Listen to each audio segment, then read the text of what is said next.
আচ্ছা এদিকে খেয়াল করেন, এদিকে আমরা ক্লাসটা শুরু করি। তো আমরা শুরুতে একটা ওয়ার্ড ফাইল ক্রিয়েট করি, ঠিক আছে? খালি জায়গায় রাইট বাটন ক্লিক করে নিউতে গিয়ে এখান থেকে মাইক্রোসফট ওয়ার্ড ডকুমেন্ট, ঠিক আছে? তো ক্লাস একটা নাম দিয়ে দিই ফাইলটার আমরা।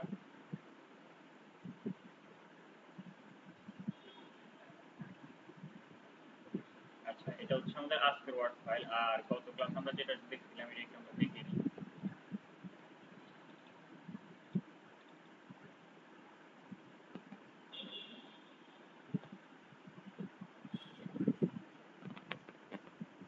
আচ্ছা গত ক্লাস আমরা ফ্রন্ট পর্যন্ত মানে এই গ্রুপ পর্যন্ত দেখছিলাম, তাই না? আচ্ছা তো আমরা আজকে প্যারাগ্রাফ গ্রুপটা শুরু করি।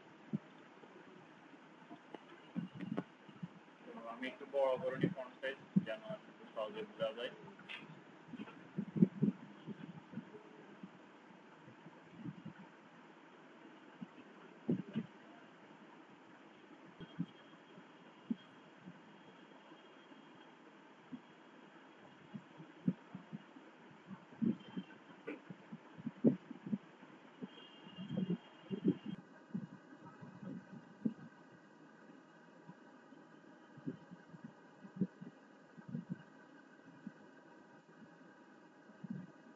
আচ্ছা তো আমরা আজকে দেখবো প্যারাগ্রাফ।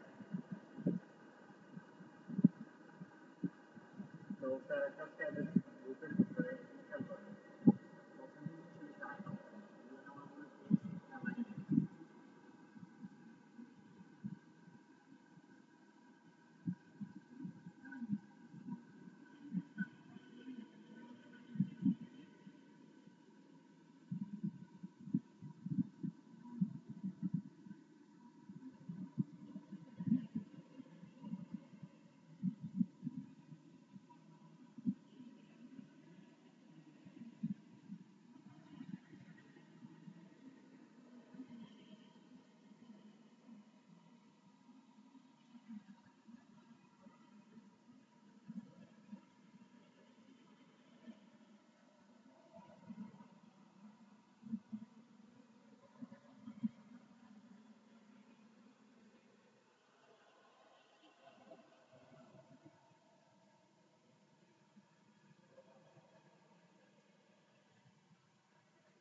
এ থেকে জেড পর্যন্ত এগুলাকে আমি কি এলোমেলো অবস্থায় রাখছি। এখন আমি যদি এগুলোকে সিরিয়াল অনুযায়ী সাজাইতে চাই, ঠিক আছে, আমি যাচ্ছি কি এর পরে বি, বি এর পরে সি, মানে একটা সিরিয়াল অনুযায়ী সাজাবো।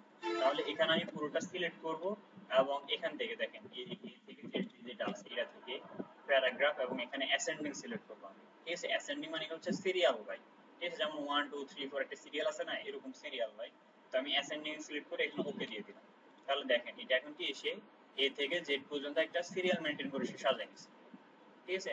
আমি যদি একটু বড় করি, ঠিক আছে, একটা সিরিয়াল অনুযায়ী কিন্তু সে সাজাইছে। আর এটাকে যদি আমি বিপরীত দিক থেকে চাই, ঠিক আছে, ধর উল্টা দিক থেকে এটা সাজাবে, তাহলে এটা হয়ে যাবে কি অ্যাসেন্ডিং এর বিপরীত ডিসেন্ডিং, ঠিক আছে। আমি ডিসেন্ডিং সিলেক্ট করলাম, এখানে ওকে করে দিলাম। এখন দেখেন তাহলে এস থেকে নিচের দিকে আসছে, বুঝেছেন? অ্যাসেন্ডিং এবং ডিসেন্ডিং।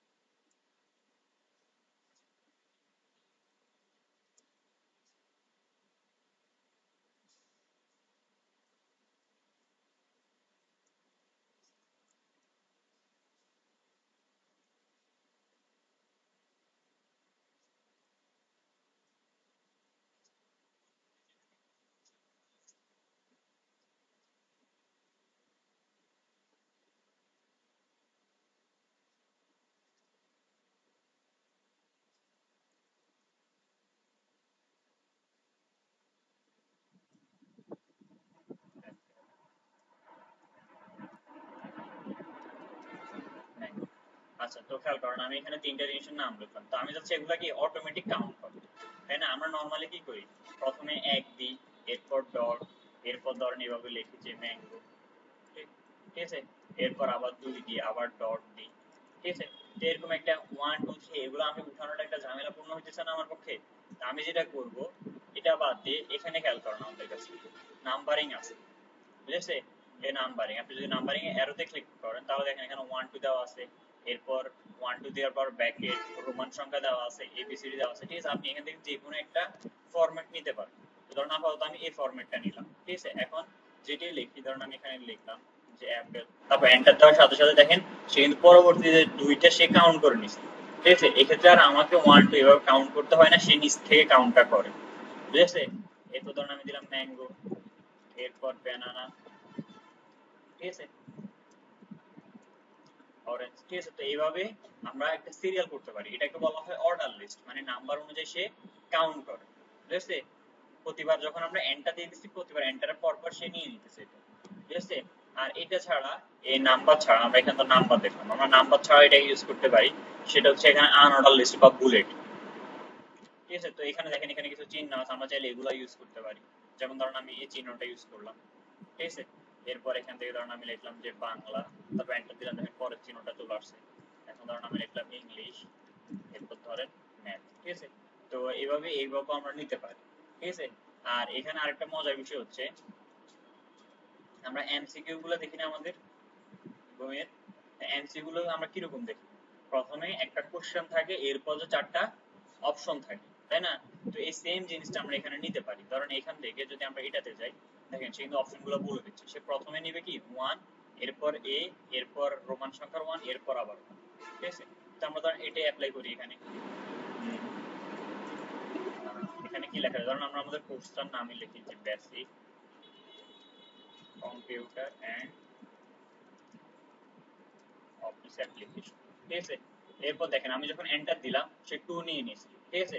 তো আমার তো এখানে সেকেন্ড কোর্সটা দরকার নাই, আমার হচ্ছে এটার ভিতরে যে অপশনগুলো আছে, তার মানে এক ধাপ এদিকে চলে আসা, ঠিক আছে। তো এটা এক ধাপ এদিকে আসার জন্য আমি যেটা করব, কিবোর্ড থেকে ট্যাব বাটন প্রেস করব, ঠিক আছে। কিবোর্ডের ট্যাব বাটন তো আমরা চিনি, ঠিক আছে। ট্যাব বাটনটা প্রেস করলাম, তাহলে দেখেন সে এক ধাপ এদিকে চলে আসছে এবং কি একটা এখন হয়ে গেছে কি এ, ঠিক আছে। একটা এখন আমার কি হয়ে গেছে এ। এবার আমি এখানে বলতে পারি যে এটার ভিতরে আছে আমার কি বেসিক কম্পিউটার, এরপর এন্টার দিলাম, তাহলে এটার ভিতরে আছে আমার কি অফিস অ্যাপ্লিকেশন, ঠিক আছে। আর নিচে পরে আছে কি, আচ্ছা টাইপিংটা আমি পরে রাখি, অফিস অ্যাপ্লিকেশন। তো দেখেন অফিস অ্যাপ্লিকেশনের ভিতরে আবার আমার অনেকগুলো প্রোগ্রাম আছে, ঠিক আছে। তাহলে সেম একই রকম আমি এন্টার দিলাম, ভিতরে আসলাম, এরপর ট্যাব প্রেস করলাম, আরেক ধাপ সামনে চলে আসলাম, ঠিক আছে। তো এর ভিতরে এখন আমি লিখতেছি এমএস ওয়ার্ড, পাওয়ার পয়েন্ট, তারপর হচ্ছে এমএস এক্সেল, ঠিক আছে। এরপর এন্টার দিলাম। এখন দেখেন আমাকে কি করতে হবে, অফিস অ্যাপ্লিকেশন একদম পিছনে যাইতে হবে এবার, তাই না? এতক্ষণ আমরা ট্যাব প্রেস করতে সে আমাকে কি করছে, সামনে আনছে, ঠিক আছে। যদি এখন আমাকে পিছে যাইতে হয় তাহলে কি করতে হবে, এন্টার কি চেপতে হবে, ঠিক আছে। এন্টার একবার নিচে আসে, যখন আপনি আবার এন্টার দিবেন তাহলে দেখেন সে একদম পিছনে চলে গেছে, ঠিক আছে। মানে এই লাইনের শুরুতে যে ফরম্যাটটা ছিল এ বি সি, ওই ফরম্যাটে যাই চলে আসছে, ঠিক আছে। তাহলে এখন এখন আমি লিখতে পারি কি, ধরেন টাইপিং। তো এটার ভিতরে যাইলে এখন আবার আমি ট্যাব প্রেস করলাম, একদম সামনে আসলাম। তো প্রথম হচ্ছে ইংলিশ, এরপর হচ্ছে কি বাংলা, বুঝে আসছে? এই জিনিসটা বুঝে আসছে? আচ্ছা, এটা একটু প্র্যাকটিস করুন, কারণ এটা আমরা বিভিন্ন প্রজেক্টে পাবো বা বিভিন্ন কাজে এই জিনিসটা আমরা সবথেকে বেশি ব্যবহার করব। আচ্ছা, এদিকে খেয়াল করুন, সবাই এই কাজটা করে নেয়, ঠিক আছে। এখানে যে চারপাশে যে বর্ডার আছে এটা আপনাকে দেওয়া লাগবে, ঠিক আছে। তবে এই এই লেখাটা এরকম থাকতে হবে, এখানে এর অংশটা থাকতে হবে। আর এখানে দেখেন আপনার জন্য এখানে যে লেখাগুলো আছে, আপনি যদি এগুলো লিখতে না পারেন তাহলে আপনি ডেমো টেক্সট নিতে পারেন, ঠিক আছে। ওয়ার্ডের ডেমো টেক্সট নেওয়া যায়। ওটার জন্য আপনাকে যেটা করতে হবে, প্রথমে ইকুয়াল চিহ্ন, তারপর হচ্ছে র্যান্ড, এরপর ফার্স্ট ব্র্যাকেট, এবং ফার্স্ট ব্র্যাকেটটা শেষ করে আপনি যদি এন্টার দেন তাহলে সে আপনাকে কিছু লেখা সে দিয়ে দিবে, বুঝেছে। আর যদি লেখা দিতে সমস্যা করে তাহলে আপনি এখানে লিখতে পারেন, বা আপনার যে কোনো লেখা এখানে রাখতে পারেন, কোনো সমস্যা নেই, ঠিক আছে। এরপর এটা সেম থাকতে হবে, এই থেকে এ পর্যন্ত এগুলা সেম থাকতে হবে। আর এখানে ছবিটা আপনাকে অ্যাড করা লাগবে না, যেহেতু আমরা এটা দেখি নাই, কিন্তু এগুলো তো আমরা দেখছি, ঠিক আছে। তো এই জিনিসটা এখন একটু করেন। আচ্ছা, আপনি এগুলো আর প্র্যাকটিস করিয়ে, আর আমরা সামনের দিকে দেখি।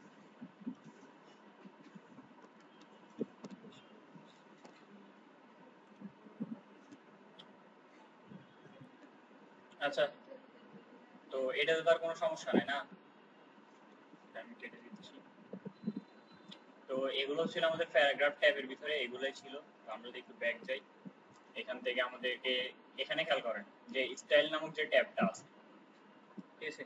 তো এটা আপাতত আমরা স্কিপ করি, এটা আমরা নেক্সট ক্লাসে দেখব, বা আরো পরে যখন আমরা ডিজাইন ট্যাব নিয়ে আলোচনা করব তখন আমরা স্টাইলটা একটু দেখব, ঠিক আছে। কারণ ডিজাইন ট্যাবে স্টাইল নিয়ে বিস্তারিত আলোচনা করছে তারা। তো আমরা পাশে যেটা আছে আমাদের এডিটিং, ঠিক আছে। তো আমরা যদি এডিটিং ট্যাবের দিকে একটু দেখি, প্রথমে দেখেন আছে ফাইন্ড, ঠিক আছে। আর এই ফাইন্ডের একটা শর্টকাট আছে, সেটা হচ্ছে কন্ট্রোল প্লাস এফ, এরপর আছে রিপ্লেস,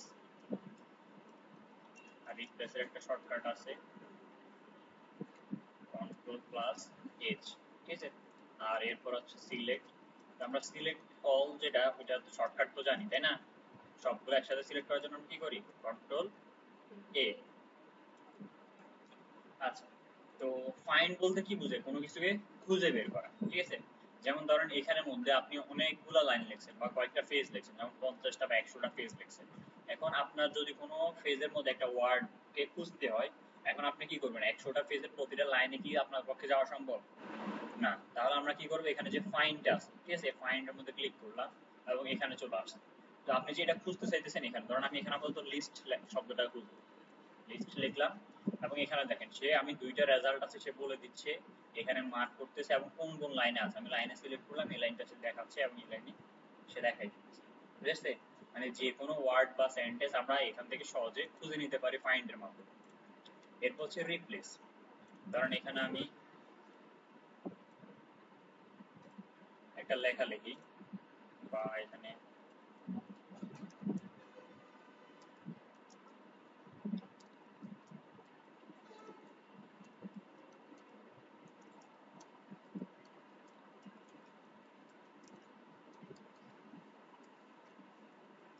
আচ্ছা, তো এখানে খেয়াল করেন, এখানে আমি একটা লেখা লিখলাম, তো hi Bangladesh, what about you. তো এখানের মধ্যে আমি বাংলাদেশ শব্দটাকে চেঞ্জ করতে চাচ্ছি, ঠিক আছে। তো এক্ষেত্রে ধরেন এখানে একটা লাইন আছে, এটা ইজি, বা এটাকে আমি কপি করে নিই কয়েকবার, এখান থেকে আমি কপি করে এটাকে কয়েকবার পেস্ট করে নিই। পেস্টের শর্টকাট তো আমরা জানি, ঠিক আছে, কন্ট্রোল বি। তো খেয়াল করেন এখানে আমি কয়েকবার লিখে নিলাম। তো আমি যেটা চাচ্ছি যে এখানে যত জায়গায় বাংলাদেশ লেখাটা আছে তত জায়গায় বাংলাদেশ লেখাটা জাপানে কনভার্ট হয়ে যাবে, ঠিক আছে। বাংলাদেশে যে কি হবে, জাপান। এখন এখানের মধ্যে অনেকগুলা ফেজ এটা থাকতে পারে, তো একসাথে যদি আমি সবগুলোকে চেঞ্জ করতে চাই, এখানে দেখেন রিপ্লেস যে অপশনটা আছে, আপনি রিপ্লেসে ক্লিক করলে যেটা আসবে, অথবা কন্ট্রোল এস দিলেও সেম সেম ট্যাবটা আসবে। জাস্ট প্রথম হচ্ছে ফাইন্ড ওয়ার্ড, মানে আপনি কোন শব্দটাকে খুঁজতে যাচ্ছেন। তা আমি আর প্রথমে খুঁজতে যাচ্ছি বাংলাদেশটাকে, ঠিক আছে। আর বাংলাদেশের জায়গায় রিপ্লেস উইথ মানে কি দিয়ে রিপ্লেস করে দিবেন, আমি ধরেন এখানে রিপ্লেস করে দিব কি দিয়ে, জাপান শব্দটা দিয়ে। এরপর এখানে যদি রিপ্লেসে ক্লিক করেন তাহলে একটা একটা করে সে রিপ্লেস করবে, ঠিক আছে। আর যদি আপনি রিপ্লেস অলে ক্লিক করে দেন তাহলে সবগুলোকে সে একসাথে রিপ্লেস করে দিবে, ঠিক আছে। তো আমি আপাতত রিপ্লেস অলে ক্লিক করি, এরপর ওকে দিই। এখন দেখেন এখানে কিন্তু কি হয়ে গেছে, সব জায়গায় জাপান হয়ে গেছে, ঠিক আছে। আর পরবর্তী যেটা আছে সিলেক্ট, তো এটা আমরা দেখা লাগে না কারণ আমরা কন্ট্রোল এ দিয়ে সবগুলো সিলেক্ট করতে পারি, আর নরমালি এগুলো মাউস দিয়ে সিলেক্ট করতে পারি, ঠিক আছে। আর তারপরে যদি আপনার ঝামেলা হয় আপনি কি করবেন, প্রথমে কার্সরটা রাখবেন, ঠিক আছে। মানে যেই থেকে সিলেক্ট করা শুরু করবেন তার প্রথমে কার্সরটা রাখবেন, এরপর কিবোর্ড থেকে শিফট চেপে ধরে, ঠিক আছে, শিফটটা চেপে ধরে আপনি যে পর্যন্ত সিলেক্ট করতেছেন, কারণ আমি এই পর্যন্ত তার এখানে ক্লিক করলাম, তাহলে দেখেন এই পুরোটা সিলেক্ট হয়ে গেছে, ঠিক আছে। তো এটা হচ্ছে আমাদের ফাইন্ড রিপ্লেস, এটা এটা একটু দেখেন আপনারা। তো এই হোম ট্যাবে তার কারো কোনো সমস্যা নাই, ঠিক আছে। আচ্ছা, তো এদিকে আমরা হোম ট্যাবের পাশে যেটা আছে আমাদের ইনসার্ট ট্যাব, যদি আমরা এটাতে খেয়াল করি পরবর্তীতে,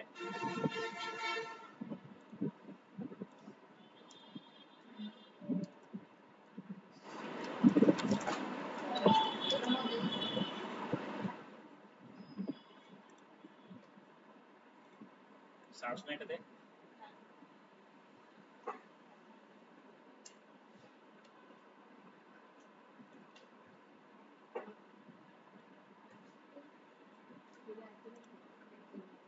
আচ্ছা, এদিকে প্র্যাকটিস পরে করে নিই, এদিকে খেয়াল করেন সব। তো আমরা যদি ইনসার্ট ট্যাবে এখানে খেয়াল করি, প্রথমত আমরা এখানে আসলে দেখেন প্রথমে যে অপশনটা আছে এটা হচ্ছে কভার পেজ। তো কভার পেজ বলতে প্রতিটা ডকুমেন্টের কিন্তু একটা কভার পেজ থাকে, যেমন একটা বই তৈরি করি আর আমরা যাই তৈরি করি, এটার ভিতরে আমাদের একটা কভার পেজ থাকে, পেজের ভিতর অপশনটা, তাই না, সবকিছু একটা কভার পেজ থাকে না। তো এখানে যদি আমরা ক্লিক করি কভার পেজে, এখানে দেখেন তারা নিজস্ব কিছু ডেমো দিয়ে দিছে আমাদেরকে, ঠিক আছে। তো এখান থেকে আমরা যে কোনো একটা ইচ্ছা করলে নিতে পারি, ধরুন আমি এটা নিলাম, ঠিক আছে। তাহলে দেখেন এই কভার পেজটা কিন্তু সবসময় প্রথমে থাকে, ঠিক আছে। ওই হিসাবে এই কভার পেজটা কিন্তু কি প্রথমে আসছে, তাই না। আপনি যে পেজে থেকে কভার পেজ নেন না কেন, কভার পেজটা কোথায় আসবে, প্রথমে আসবে। আর এখানে হচ্ছে কভার পেজের একটা টাইটেল দিতে পারেন, ধরুন আমি এখানে দিলাম,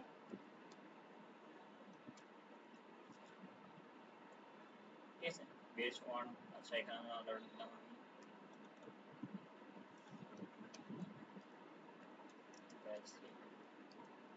কম্পিউটার অ্যান্ড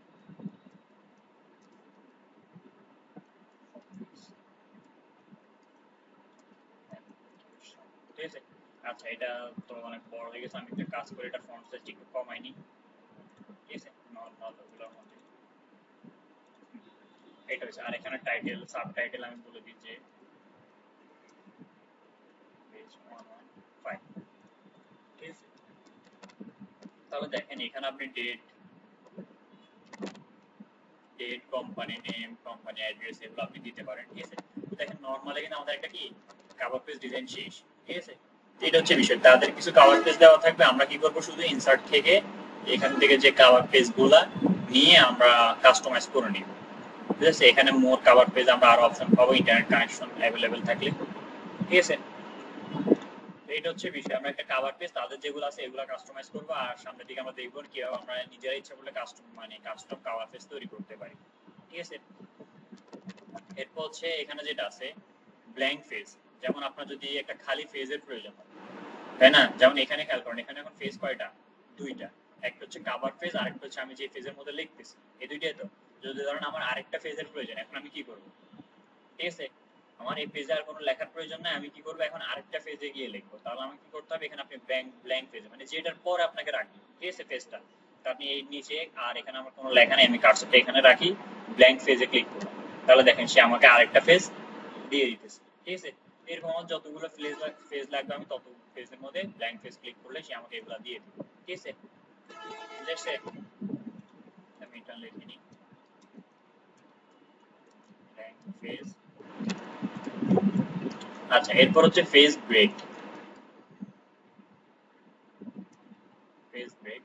আচ্ছা, তো ফেজ ব্রেক বলতে আমাদেরকে যেটা বোঝায় সেটা হচ্ছে একটা ফেজকে দুই ভাগে ভাগ করে নেওয়া, ঠিক আছে? যেমন আমি এখানে কিছু লেখা নিই আপনাদের বোঝার জন্য।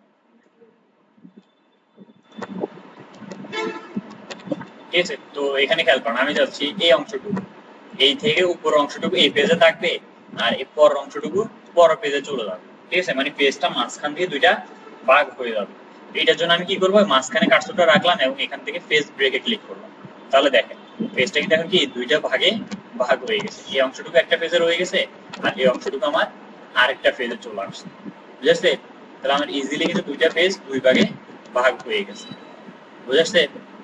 হুম, আচ্ছা, তো এটা ছিল আমাদের ফেজ ব্রেক। আমি এগুলো সবগুলো কেটে দিতেছি।